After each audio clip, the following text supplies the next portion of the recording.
Thanks. Thanks so much, everyone, and welcome back to the Staff Entrance Show, the show where we take a look at the behind the scenes of the music scene in Cape Town. And for today's episode, we've got something a little bit different. We like to look at roles in music that aren't really put out there that much, that aren't really covered. Today's guest is an illustrator, a concept artist. We're going to get into exactly what his role is. Please help me welcome Darren Christian. Well, nice to see you, man. How you doing? Welcome. Very well. Thank you for having me. Yeah, man. It's most of these interviews. It's just nice to catch up with people. 100%. Because we haven't seen each other in months. Yeah, I think it could be about 6 months now.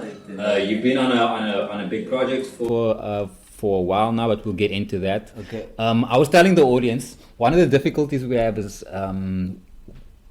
describing what your role is. So can you talk through? For me, you know how to draw well. Yeah.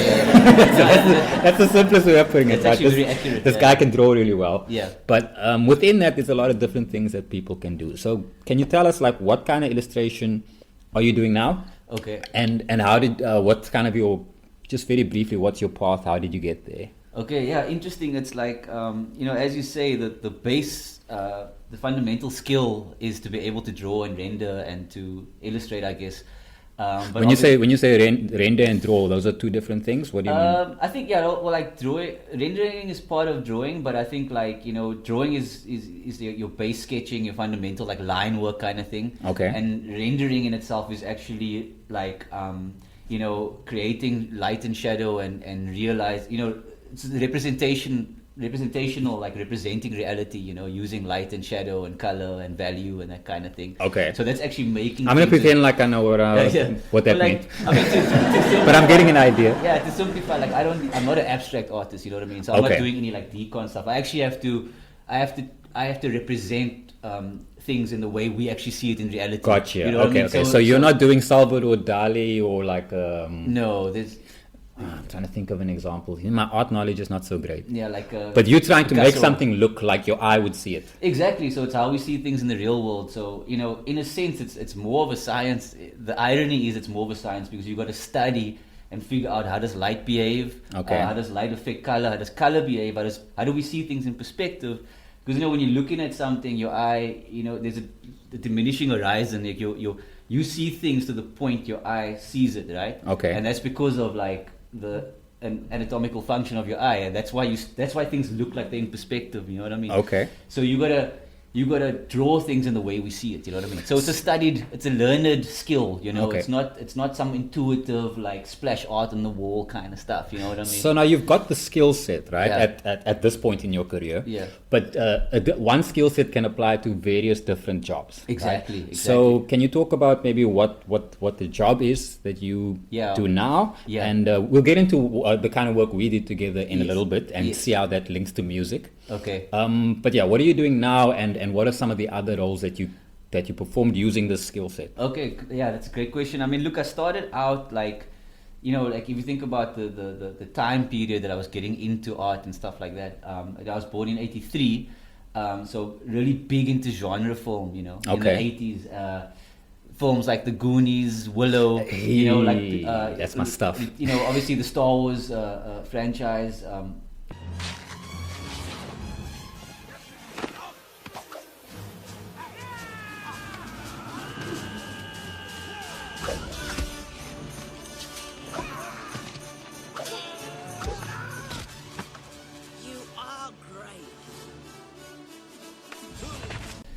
Obviously, there was pure escapism, but there's so much art, rendering and illustration and things that are being created before they go into actually shooting. So everyone knows how to visualize this world, you know what I mean? A guy that a lot of people might know, there aren't many people that do art that are that popular. Ralph McQuarrie is a big one. It's a big one, yeah. One of the legends, yeah. Who did the Star Wars stuff. 100%. And who was the guy that did the alien kind of illustration stuff or design? H.R. Geiger. Yes. So a disturbed individual. But I mean, that's what brought the magic to Alien, It disturbed us all, through his vision, So just to give people an idea, then you can see just those two names, how different different the two styles are, and that's because of the influence of the artist behind the work. Yeah, your visual realization and your treatment of the film is so dependent on the artist's interpretation. You know what I mean? So if you find the right artist for the gig, you can translate those visuals onto camera. You know what I mean? And that's what it does. It gives everyone an opportunity to be on the same page, and that's what I do now. That's what you do. Yeah, okay. That's what I do now. So create concepts and production paintings for live action film. Yeah. And how did you get to that point? Well, because I mean that's not the job you just start out in because you can draw well. Yeah. It's such. I mean, there's some, it's such. Yeah, exactly. No, 100% agreed. Yeah, it's such a convoluted journey. You know what I mean? Because like in SA, film wasn't really a thing. You know, and besides, there was a service industry. Guys make hands-on. Labor, construction, those kind of skill sets. Rigging, grips, camera grips. But specialist skill sets, they weren't really using local guys. So all of this kind of conceiving of the idea and the more like creative artistic stuff was being done overseas. Was being done internationally. And they would come here and they would have a crew. They would come here and have a hands-on crew. That would be your SA guys. Gotcha. So that job didn't exist. It didn't exist. Okay. It actually didn't exist until much later, where what happened, and I mean I can actually, so I mean I guess there's something to be proud of, like one of the first guys to actually do it locally. Oh wow! So one in Andre Human's the other guy who we came up together. You know what I mean? Another guy who I've worked with. Yeah. So we actually came up together. Good like sort of pull of strength for me as well, because we kind of worked on the same projects and we kind of developed our skill sets together.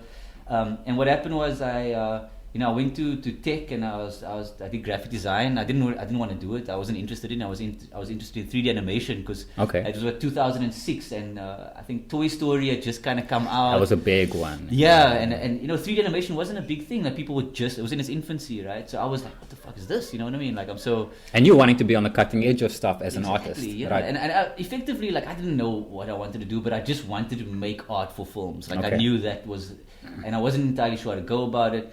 And I went to tech because my dad was like, yeah, you got to do it. You got to do he was, he supported me. He paid for my tertiary institution, my studies, which was great. But I didn't want to do it. And but he's like, look, I'll only pay if you do this general course. I said to him, I want to do 3D animation. He was like, it's specialist. And it's a justifiable opinion because what would he know at that point in time? The whole industry is in its infancy. You don't know what prospect. It actually right.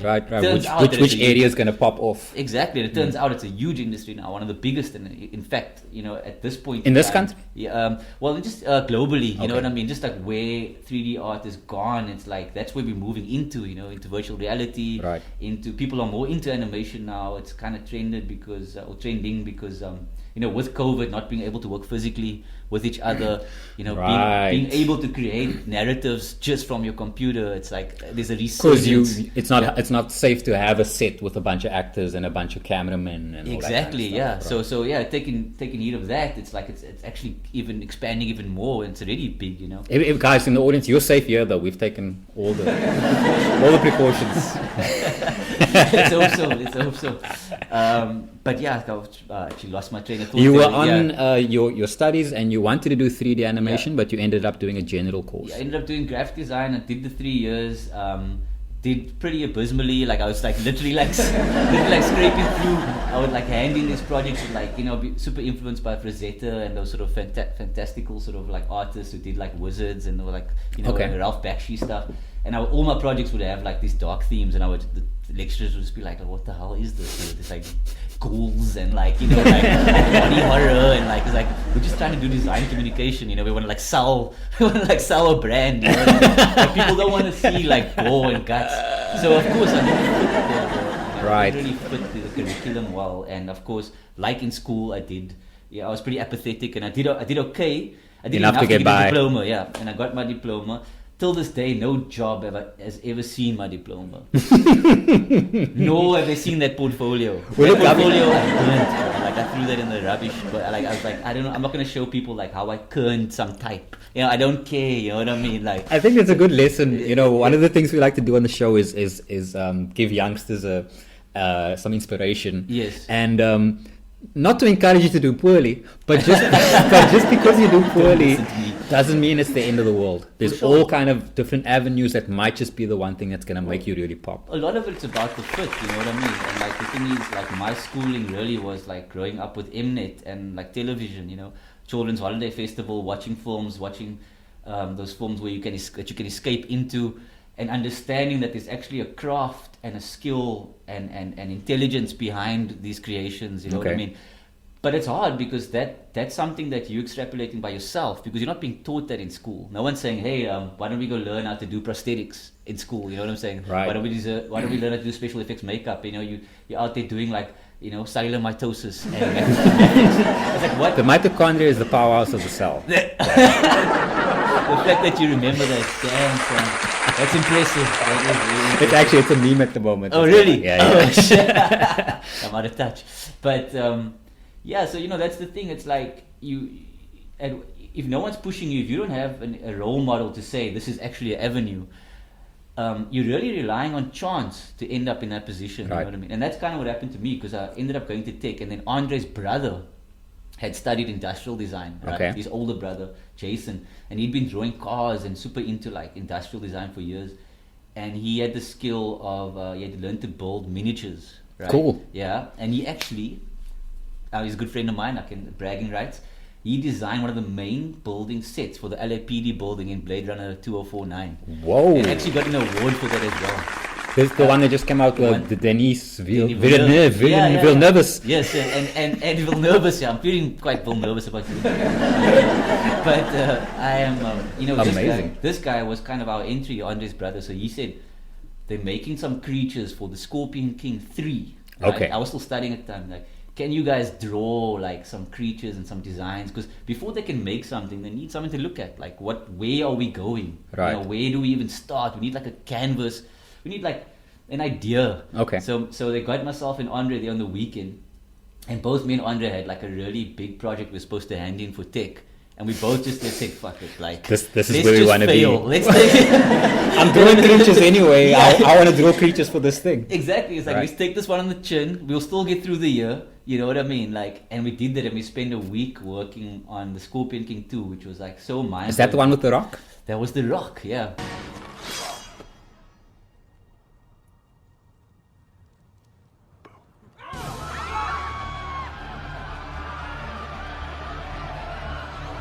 And then we were like, whoa, dude, like, people are using our drawings to make artwork for a film. This is mind-blowing, you know what I mean? Like, we were like, I mean, he was actually a lot more skilled than I was. And I remember sitting there drawing, and no one was really taking note of my drawings, you know. Like,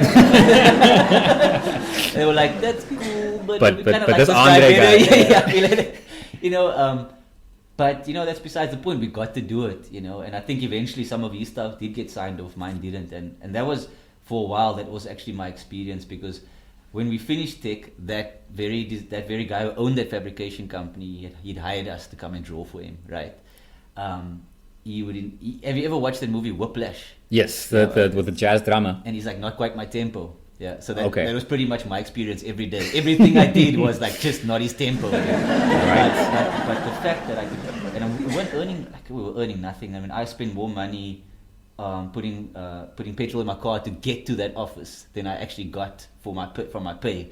So I was driving one of my mom's like old Mercs, which was a Guzzler. Okay. I also had the Stylistics cassette in the radio, so I really enjoyed those drives. But I did spend my whole salary on getting there. You know what I mean? But the beauty of it was that I got to hang out with a couple of very skilled artists every day. Okay. And that's what cultured my skill set, because I actually I didn't have the aptitude of Andre or Jason. I wasn't naturally inclined to do good work. I was just so passionate about film and about the visuals that my enthusiasm is what aided me developing my skill. Right. And, you know, 2-3 years down the line, I started, you know, contending with them and started getting the acknowledgement that I feel I deserved after all. Another good lesson there. Yeah.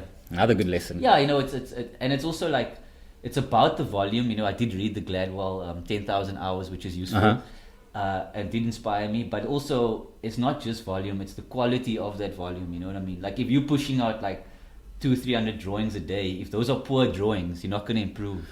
So you want to be doing 200 of them at your maximum or close enough to. I think we can compromise, almost do less, but rather do a third of, maybe do 50 a quarter, but do 50 good ones as opposed to 200 bad ones. You know what I mean? So it's not only about volume, it's like extrapolate the information you need, like what would make my drawings good, and then slow down and be measured, and then focus in that way on developing your skill. You know what I mean? As opposed to like, I did 400 drawings, I'm gonna get so good, but they all like shite. Right. You know what I mean? It's like slow down. Like, because also if you're working from a place of anxiety and like, if I do 400, that means I'm getting in my 10,000 hours. That's a big misconception, because now you're coming from such a negative space. You almost, it's a phobia. You almost like, you're wrenching your whole body into trying to do good stuff. But like, sit back, take your time, observe.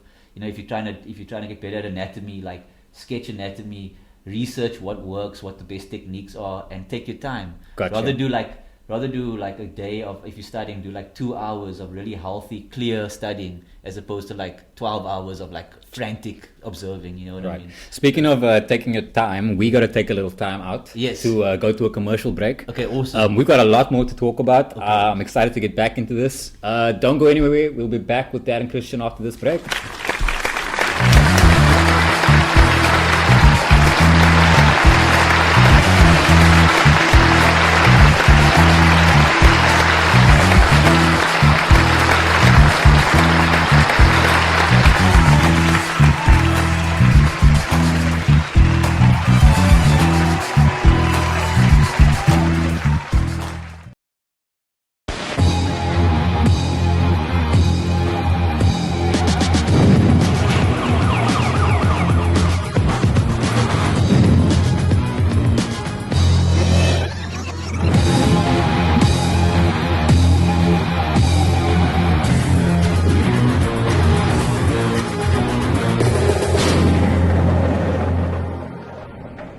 It just made it look too cool.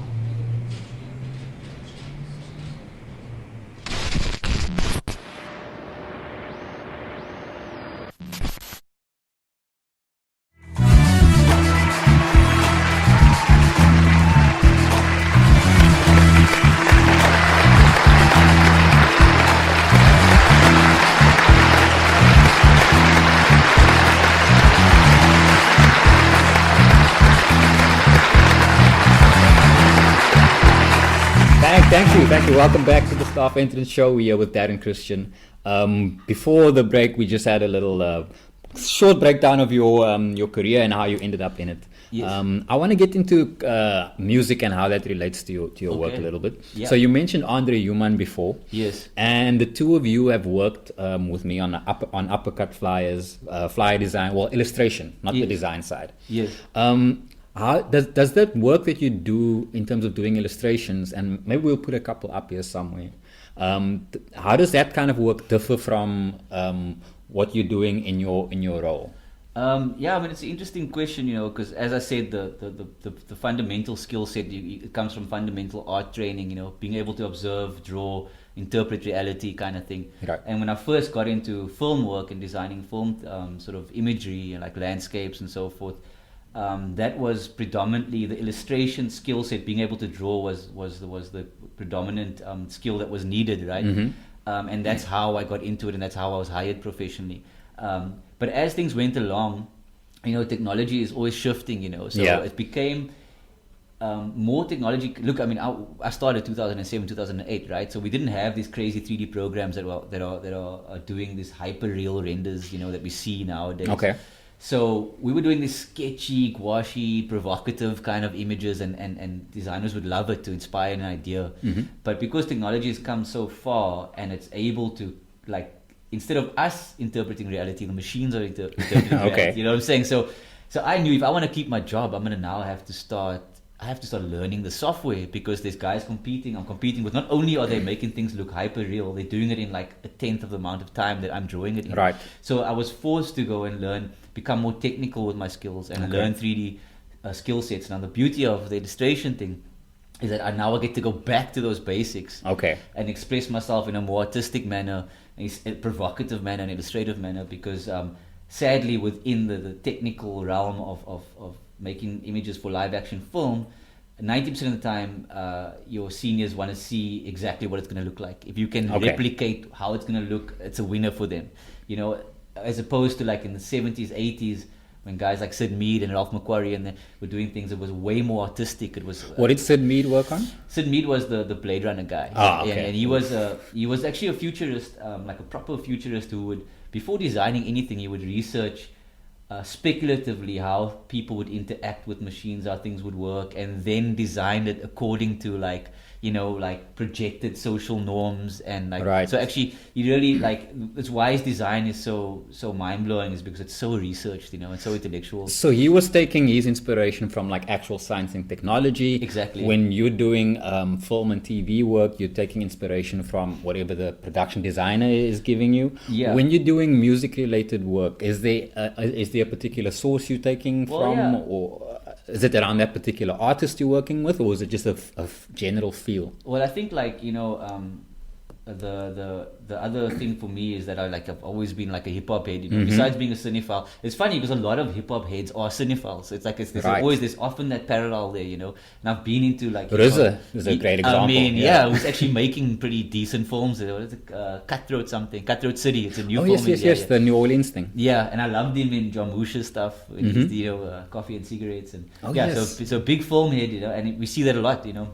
And also with where music videos are going, you know, doing like a lot of the music videos have kind of film narratives. If you look at like Schoolboy's Blank Face album, a lot of those videos were like so cinematic. Yes, that's right. Yeah. I feel like that's something that's been lost a bit. Remember, like when you were listening to the Chronic back in the day. Yeah. When you listened to that album, there were stories and stuff in between. Yes. Because it was a whole project and it was trying to present a cohesive whole. Yes. That kind of went away. Yeah. And then Schoolboy with the Blank Face brought it all back. Exactly, like that. Well, I mean, it wasn't the only one, but yeah. Yeah, exactly. Like, yeah. And I think like that's where the tie-in is for me. Like, I've always loved music, and the thing is, I think the tie-in comes in with when, you know, film is a visual and auditory experience. You know what I mean? So if you watch Blade Runner, which is a great film, which we always reference, without the audio, you're losing the Vangelis soundtrack. Yeah. It's probably like 60% as cool. Do you know what I mean? Right. Like,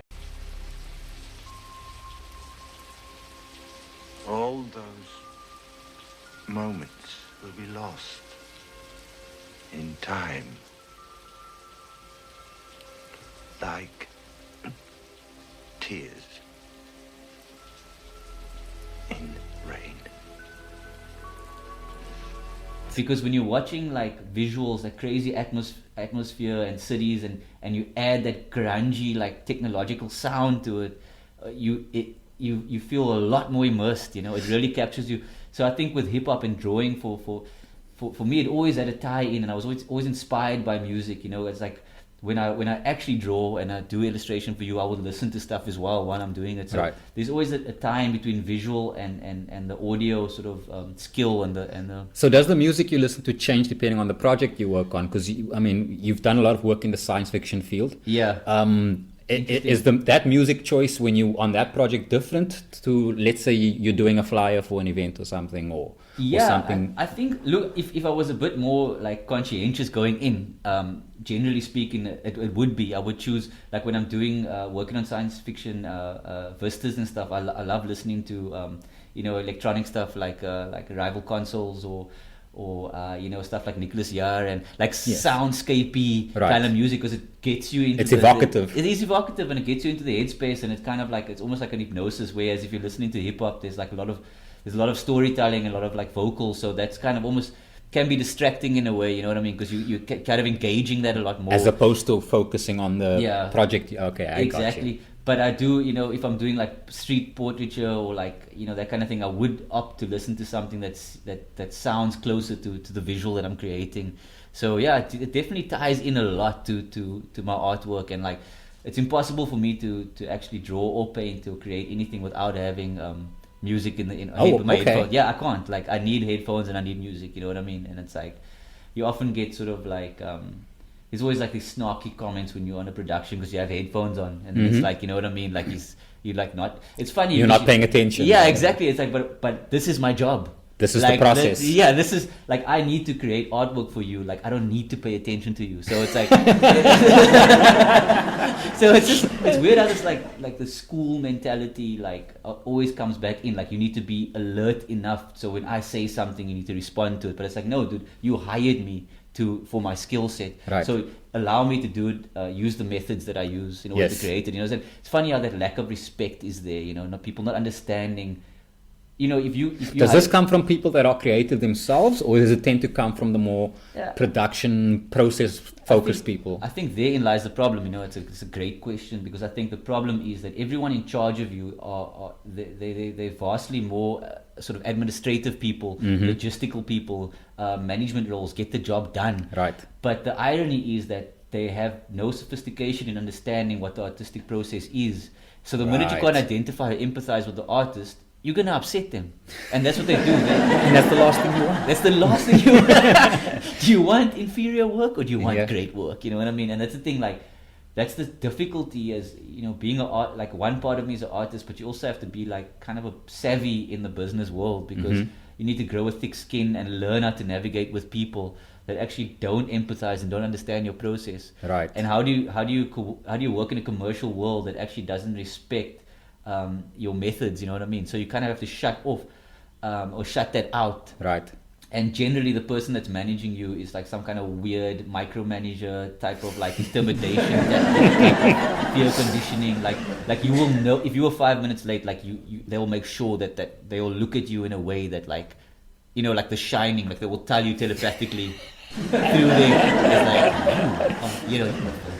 Yeah, right. You know what I mean? And it's like, so you got to start your day like that. I got to create a whole bunch of stuff, but I got to start my day feeling that level of passive aggression. So it's a hard juggling act to work in a commercial space, you know, and that's also the beauty of doing illustration for you guys. I can just do the artwork. Right. You know, you're not there looking over my you'll tell me, like, maybe change this, change that, depending on what art direction you want to go, but it's a nice, safe space to work in. I mean, I've always thought that I'm pretty good at, like, but maybe it comes from being an artist as well, right? Yes. When you have that background and you've done that kind of work yourself, you know that you need a bit of guidance, and then just let me be. Yes. And let me do my thing. And don't hit me up about deadlines every 5 minutes. I will meet your deadline. Yes. But I don't need this tap, tap, tap. Exactly. What's going on? Exactly. And that's the respect that is often, like, it's a lot more rare than one would think it would be. You know what I mean? It's because you actually, like, for example, like the last production I worked on it for 9 months, right? Yeah. And you if it's a science fiction and it was me and one other artist for 8 episodes, you're a huge cog in. Can we just flex a little bit to the audience? What were you working on? So I was working on Raised by Wolves, the Ridley Scott. Yeah.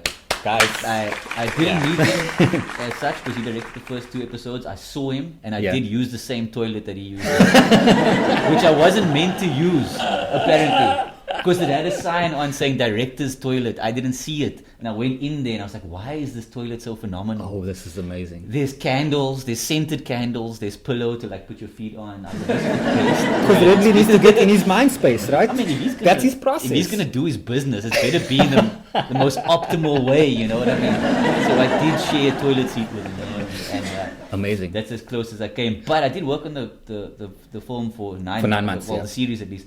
And you know, there's a certain perception people have of you, you know, like I'm quite sort of, in general, like quiet, sort of meek person, not meek, I mean, I'm not like a loud, assertive personality, you know, I like to conserve my energy for the work that I want to do and for expressing myself artistically. And if you're not assertive in the film industry and abrasive, people don't really take note of you, you know what I mean? So, because you're not throwing your weight. Your work doesn't speak for itself? Does.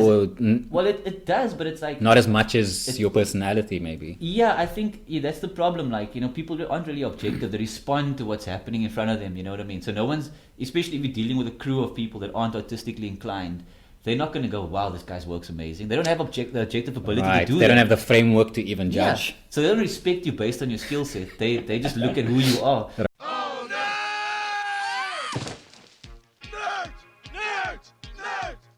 Lewis, let's go.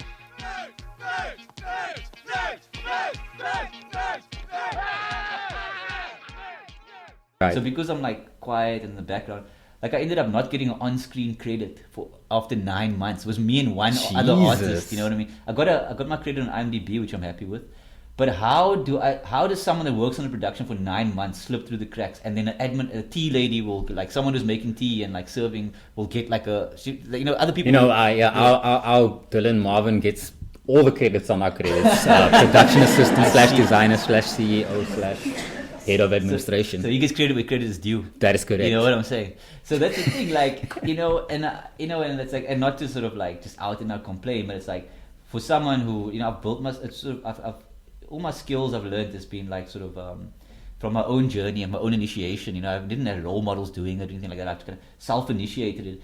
And if you put my name on that screen, that does mean that my trajectory could shift. Yeah. You know what I'm saying? Some big ass exec is watching that dude. He's like, who the fuck is Darren Christian? But now that's not there. Right. You know what I'm saying? So now, like, what happens? Like, I'm not a conflictual person. Do I call someone up and say, yo, like, I do need to do that because I don't want that to happen again. Of course, you know what I mean. So it's like, it's just funny how, like, as an artist, like, you generally do conserve your energy to put it back into your work. So you're quite, quiet and reserved and so forth. You're not out there throwing your weight. You're putting your energy where it counts. But sometimes that can count against you. You know what I mean? We see this in all artistic spheres, with musicians getting taken advantage of because, again, they want to focus on the work. They want to, they can't let it. They can't be thinking about it because it'll mess with their flow and their ability to get the stuff done. Exactly. But then, some bullshit happens. You get strong-armed, right? Yeah. How do people, like we mentioned, Sid Mead, Ralph McCory, JJ Geiger, how do they get to the position where they are so revered and they are, taken note of to such an extent? I think a lot of it is context, because if you think about it now, there's so many of us. Like, right. The information that's available to learn these skills are now apparently available. Like, so they were kind of pioneers. They were pioneers. Yeah, gotcha. They were in the early days, and they were, art for film wasn't really a thing. Sid Mead was one of the first to create that job. You know what I mean? He actually created that as a job for people because they saw the benefits of it for right. film. And so to be pioneering and pushing the boundaries, you get respected, you get taken note of, you know what I'm saying? I mean, this guy, like, they try to bring Geiger back onto Alien Covenant, right? Okay. And then you had guys like Dylan Cole and Steve Messing, who were big matte painter, VFX guys, the contemporary, really sort of skilled with 3D animation and 3D stuff. And they brought Geiger back on, and he was older, and he was a bit, he talks like that. Like, no one took note of him, and like, he tried to do a couple of sketches, and really was like, this dude is the creator of the visual. Right. But he couldn't compete with technology. The guys were churning out full-blown production paintings, and he's doing a little thumbnail saying, should I go and like airbrush this into a bigger thing? And in the commercial world, unfortunately, he just couldn't cut it anymore. And so even guys that are that respected, like Geiger, can fall by the wayside depending on the climate. Right. If I had to just not keep, that's where a lot of the anxiety comes from. It's like technology is improving so fast. You got to always stay abreast. And I'm pretty sure there's parallels in music development, production development, audio, like knowing what tech is, how to work with asset-based technology, and like, so there's an additional layer of anxiety that sits with artists in terms of like, because technology is such a huge assist, it feels like if you don't stay abreast, you could fall behind. Right. But at the same time, if you get stuck in that vicious cycle, it can really drive you into a dark space, So I like to retain that you as an individual will bring something, you know what I mean? Like, it's you, what idiosyncrasies? That's the one. Yeah, that's the one, sorry. I didn't expect that hiccup there, but what can you bring, your personal touch, and like embrace that individuality of you as an artist, and that's really, and the hip-hop element is very unique. As a commercial artist, there's not many guys who are so invested in hip-hop music and so forth. In the way that you are. In the way that I am, yeah. So right. I try and let it sing through my artwork as well, wherever I can, you know what I mean? Like, just while we're on music again, your interest in music goes beyond just using it as inspiration for your work. Yeah. You've dabbled in DJing a little bit. Yeah. Tell us about how that came about. And you play funk and soul music on vinyl. Yes. Why that choice? Because we were talking now about technology and it advancing and keeping up. Yeah. And yet when it comes to music, you're taking an old school route. Yeah. In both the music and the form. Yeah. It's interesting because like I think my interest in music obviously came from growing up with from as a colored community in Cape Town. My mom was like super into the classic sort of disco stuff. Look, we're both from Athlone, Garland, probably like Garland, Hazendale, like 5, 6, 7 blocks away from each other. Exactly, yeah. So yeah, I'm feeling you. Yeah. So you know the gig and like it's that old school soul and R&B. Exactly, and it's funny because a lot of that music, So I was a kid and they used to have braais every weekend, and my mom was very young. She had me when she was like 21. So we think about it at 8 years old. She's 28 years old. Dude. She's jawling. They jawling. You know what I'm saying? I'm like 5 years old, and I'm like, and it was amazing to me because it was like watching people like celebrate and listen to music. So it had like a profound effect on me, and like a lot of that music was in and around Motown, in and around funk. Yeah. But often more like sort of the disco hit radio. But if you were to go onto those albums where that hit song was, you would find actually some deeper stuff that. So let's take like the staying alive. That's the commercial track. But when you go into the album, it's the Tavares. Yes. The beat. Exactly. Yeah. And the Bee Gees are deep. They are so deep, man. There's a couple of songs there that's like still it brings you close to like emotional state. You know what I mean? It's like,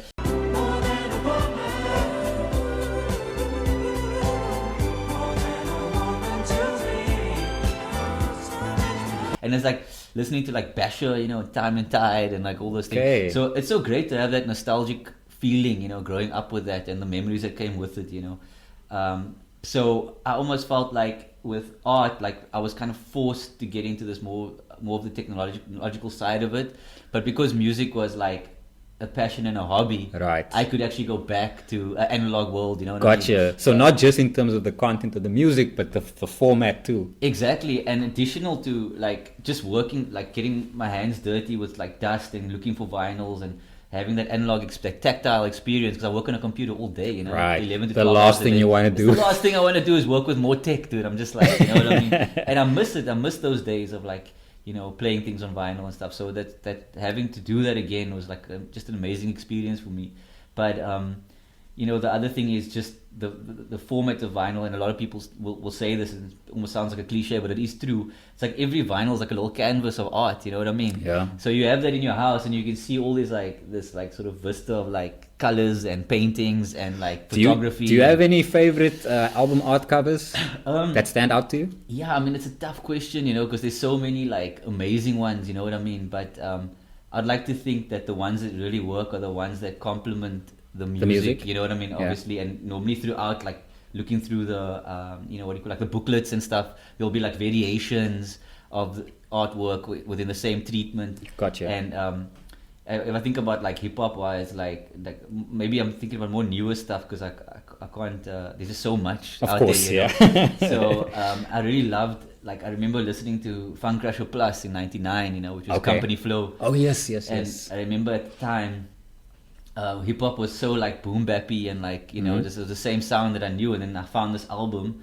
which had this bizarre like artwork on it, which is like this almost like naive like gouache painting of these aliens on a planet like destroying this planet. Right. And it's great. We'll see if we can find it and put it up for our audience. Yeah, pretty like psychedelic. Like I still have no idea who did the art. Sometimes these guys are pretty unsung. You didn't get credited, eh? Yeah, I don't think I did. It's probably me, bro. I'm sure. But yeah, and I remember like seeing that cover and loving that cover, and then listening to it, and the music sounded like the world that was created visually, and that's what I loved. I loved there's a tie-in. It's like the music was so alternate to the classical hip hop that I was listening to. It felt alien, it felt alt. It felt like an alt world, like an alien landscape, and those visuals just really like captured what the album felt like. So I thought it was a great choice, Yeah. No, that's a good one. Yeah, that always comes to mind, you know what I mean? But there's so many, Like I love the blank face artwork as well, that sort of horrorcore. The ski marks? Yeah. All the artistic work that went into that, the makeup, the prosthetics, like the way they shot it, like all the whole booklet has this like very like orange tone, muted kind of feel, and it's really like horrorcore. That's something that people lose out in modern times, is the art inserts as well. Yeah. Right? Because when you buy on iTunes or whatever, yes, you're getting the album cover. Yes. But you're not getting all the other artwork that's on the inside as well. True. Yeah. 100%. Yeah, and that is always great to look at. So support your local record store. Shout out the other records. We had Matt Hitchens on here. Let's take another break, Darren. Awesome, yeah. Hang with us for a little bit if you can. I can do so, yeah. All right, Happy to do that. we'll be back with the Staff Entrance Show after this break.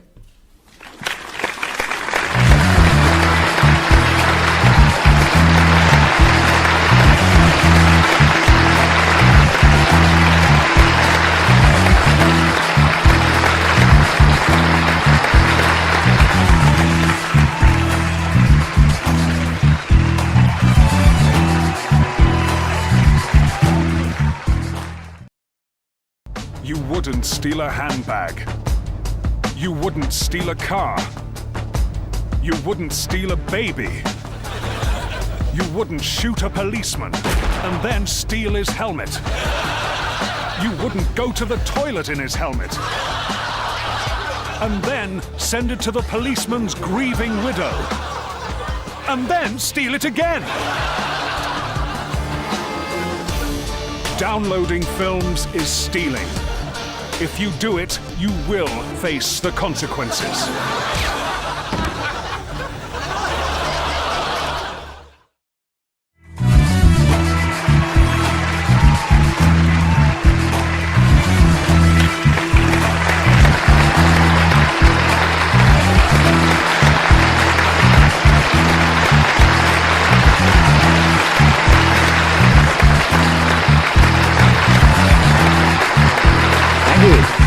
Back once again with Darren Christian here on the Staff Entrance Show. I want to take it back a bit again in time. Yeah. We mentioned earlier both of us come from the Athlone area. Yeah. In Cape Town, it seems like in order to get into creative fields, whether it's music or art, you tend to end up in the CBD area. Okay. What do you think it is that is lacking outside of those areas where we don't find, like, look, the people are there that are into these kind of artistic endeavors. Yeah. But we tend to socialize in the CBD, or at least Yeah. work there. Yeah. Obviously, office space is one thing. Yeah. But what are the things that maybe drew you to that CBD area? Which is where we met. Even Yes. though we lived close to each other, we only met much later in That's life. the irony, right? Mm. Yeah, I mean, I think it's such a big question, and it's actually so loaded, if you think about just the general terrain and the landscape of Cape Town itself, yeah. like not only is it music, but it's like everything tends to happen in CBD, where they call it the center of the city, right? But it really isn't the center. Like, it's not in the middle of the city. It's like by the ocean on the outskirts. Right. It's where business gets done, which makes sense. So I think the proverbial center, really, you know what I mean? But Yeah. we all perceive it as this place where everything happens. Sadly, like most of those spaces, if you go into like just the systemic aspect of it is white owned, you know what I mean?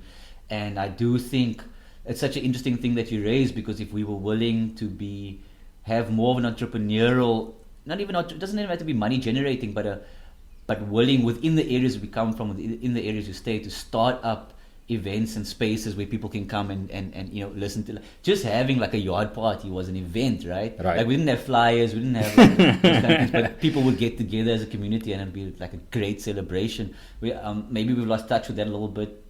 There's a safety aspect, yeah, depending on which area areas you're in on the Cape Flats. That's you see, there's so many permutations and subtleties that play a part, you know what I mean? Like, there's a certain element of wealth and prestigiousness that comes with the CBD. Well, I think also, like, in terms of us as artists who come from these areas, and it's the same with, I've spoken to guys from the northern suburbs. Yeah.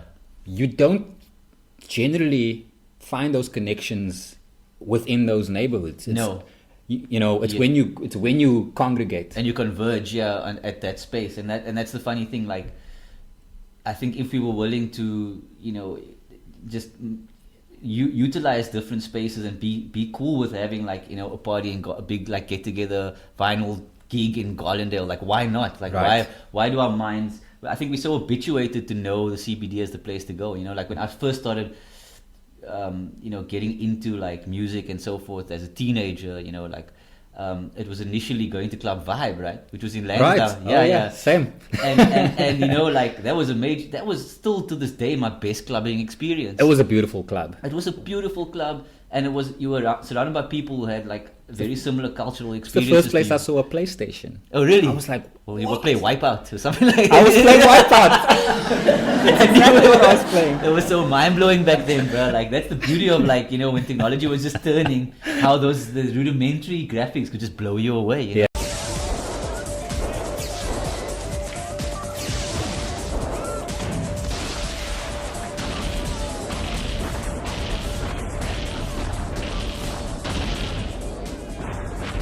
That's a nice score for a girl. Think you can do better? Yeah. Things were simpler, And Wipeout again, Yeah. very much influenced by Blade Runner. We always come 100%. back to it. That design aesthetic. The cyberpunk aesthetic, So yeah, you were in vibe. Yeah, and that was the Brandy and Coke special. yeah. Sorry, Coke special. I was actually drinking vodka and Crest. Yeah. Chaser See that's out of Bardendale. Sturvy. I got very sick a few times though. Yeah. I also was wearing like a triple fat goose bomber jacket on like 36-degree weather. Amazing. But I mean, I looked the part. You know what I'm saying? I also had a sleeper in my ear as well. I mean, I'm not sure I looked as good as I thought I did at the time. I did get in, and You got in. I didn't have Got an in, ID. I had a alright. birth certificate, Oh my God. which did which did the job. But my point is that That was your first music clubbing and experience. And I think like there are things like that happening. There are people having like gigs and stuff within their own areas. But It tends to be more commercially focused, right? yeah, I think so. But it's just not that much of it, and we tend to. I mean, I don't really have an answer for you. I guess we tend to gravitate towards CBD as being the main sort of. And no, let's be honest. It is the place where you make those networks Yeah. and Yes. find similarly minded people. Yeah. And like it's like in the end of the day, like when it comes to ownership and networks and money, and the bulk of the wealth is situated within white networks. Right. White people don't hang out in like Rossipar. You know what I mean? So it's like if you wanna like further your career, you're gonna go where there's some white people. You know what I mean? It's pretty frank to say that. Yeah. But that's the city we live in, right? Facts. So yeah. Probably not just this city either. Yeah. Yeah. I doubt we're alone in that aspect. So okay, you had Club Vibe. Yeah. Yeah. Hungover at Cape Tech. Was it Cape Tech? Yeah, I was very hungover a lot of the time Right. at Cape Tech. Yeah. And now you're illustrating much, and then you get to a point where you are now. How do you develop a unique style over the course of that career? Because this is something I often say to DJs. That's the thing that's going to make you stand out. Yeah. And I know you say that it's about a technical skill. Yeah. But I imagine that style comes into play a bit, or Yeah. doesn't it? No, it does. It's like as we were talking about earlier, like I said, like you can learn as much tech as possible, but you always want to come back to you. Bring your personality into Yeah. it. Yeah. And that that it's a convoluted journey because I'll be like, yeah, but I really like watercolor and I really like provocative painting, but now they're asking me to do very like rigid, this is what they require. So you got to learn how to like compromise and cater for. Step outside your style. You do. You got to learn that skill. But then once you learn the basis of a new skill, then I've come full circle. I've learned that like people still hiring me for me. So if I can reintroduce elements of what I love, because that's what style is. Style is not like I chose the style.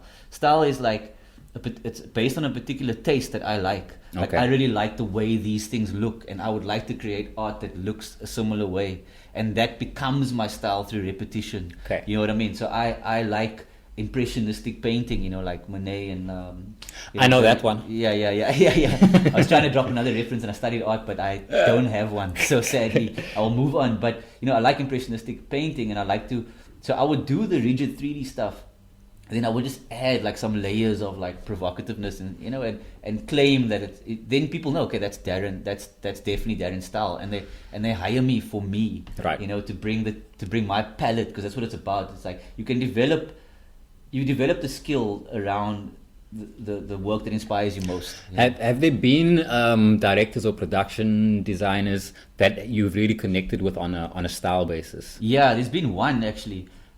One guy who was quite a bit younger than most guys I've worked with, Chris Glass, and he actually got an Oscar for production designing the Jungle Book. That's the CG one. Oh Yeah, yes, and I saw that with Idris Elba. That one. Yes, I think so. Yeah.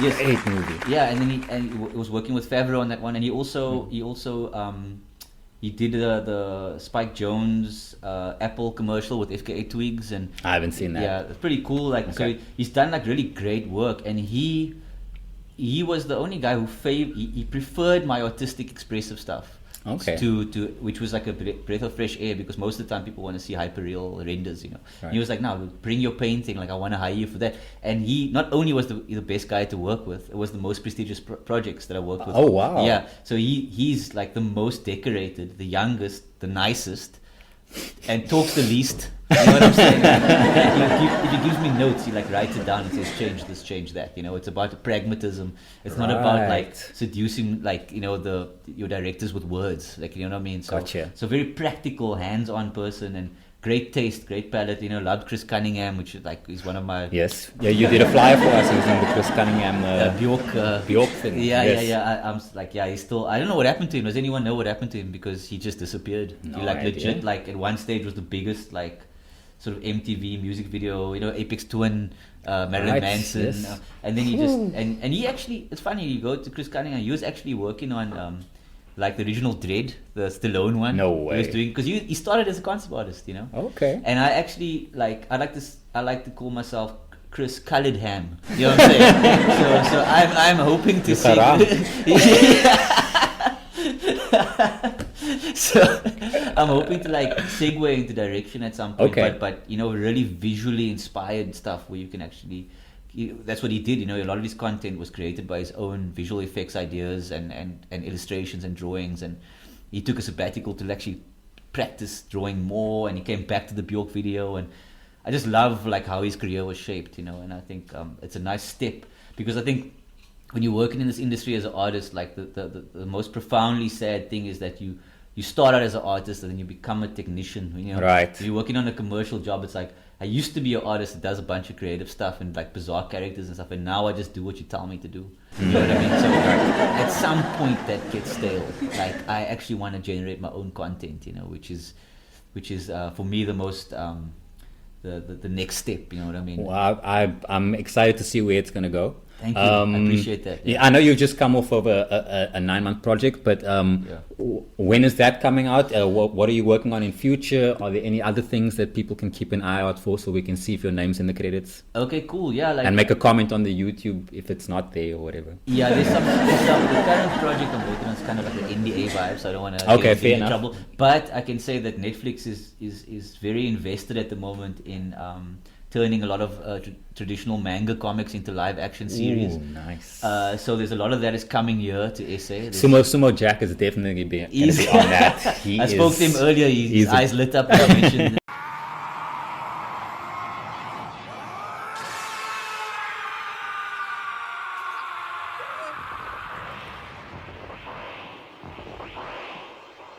I did mention the project to him, so okay. I'll try and get it out of him. Yeah. I think there's going to be a lot of that to look out for, you know, and I think because they're trying to tap into that sort of Asian market. It's got such a big following already that for them they see dollars, you know. But at the same time, there's such fantastical. I mean, these guys who created these comics are just unbelievably creative, man. These like Japanese mangaka guys. You look into their you know, their imagination and their work ethic, and most of them, their personal life actually suffered because... This was actually a question that I was going to ask before this, but I skipped it. But we're on it. Work and personal life. It's a big one for me, you know, because it's only recently that I discovered that I need to change something. Okay. Because despite not being like, you know, I think I got to a point where, you know, I've got good work and I'm accomplished and people in the industry know my name. And that's good, right? But growing up, because I was kind of late, because I started the trajectory quite late in harnessing my skill, there was always an exceeded sort of compensation within me, you know what I mean? Were you actually playing catch up, or was it just in your head that you were like, I need to? I was legitimately playing catch up. Okay. Because when I started out, I was actually pretty bad. I was deluded enough to think I could have this job, to actually get this job. Okay. You know what I mean? That's the irony. But that level of compensation is like, you know, I'm working 14 to 16 hours a day to develop that skill, and I haven't stopped. I haven't taken my foot off the gas, you know. And I'm established now as an artist in the industry, and I still haven't taken my foot off the gas. Right. And I actually ended up getting really ill, and I realized like I don't have to work.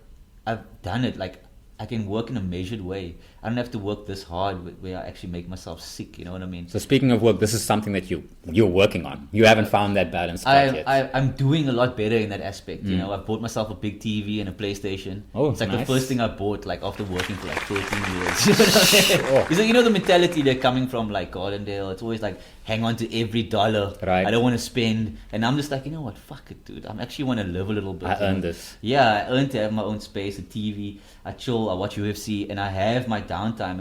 And I've realized through that personal progression, my work has improved. You know, Right. I've had the time to have these realizations through the COVID thing because I had more time to myself. Right? A lot of people are saying that it's really a reflection. making them reflect. Yeah, and that's it. It's you get to slow down and like, why am I getting ill all the time? Why am I chronically fatigued? Mm-hmm. Working too hard, dude. Like. To have a good work ethic doesn't mean working 24/7, you know. Right. And as I say, the guys like those Mangeka guys, most of them had like major health issues. You know, you're sitting at a desk like 24/7, Right. hunched over, beautiful work. Yeah, your legacy goes, but what kind of life? What was the quality of your life? You Right. know what I mean? And I think there's a middle ground where you can still create really, impressive and be a really established and sophisticated, respected artist, but also enjoy the other stuff, the downtime, the parties, the friends, the socializing. Yes. And it's only now in the last year that I've come to the realization, but it's been a profound one for me. I like myself more. Oh, that's great. Yeah, which is it was hard, but yeah. Well, I think that's a perfect note to end this on. Okay, awesome. We can go and have a bit of socializing. Now that everyone knows I'm a narcissist. No, I think you made a very good point about balance. It's not just yourself that's in this position. I'm hearing this a lot. It's something that I think we all struggle with at some point. Yeah. But you want to put in the work at some point too, because you need to build that reputation and get established. Exactly. Darren Christian, thank you so much for coming through. Thank you. This was a really interesting discussion. I think we might have to get you on here again. Cool, yeah. We will dig a bit deeper in. Awesome, I'd love to do that, yeah. So yeah, thank you so much. I want to thank everyone at home for watching. Thank you to our live studio audience. You guys have been amazing. Absolute pleasure. And join us again soon. On the Staff Show.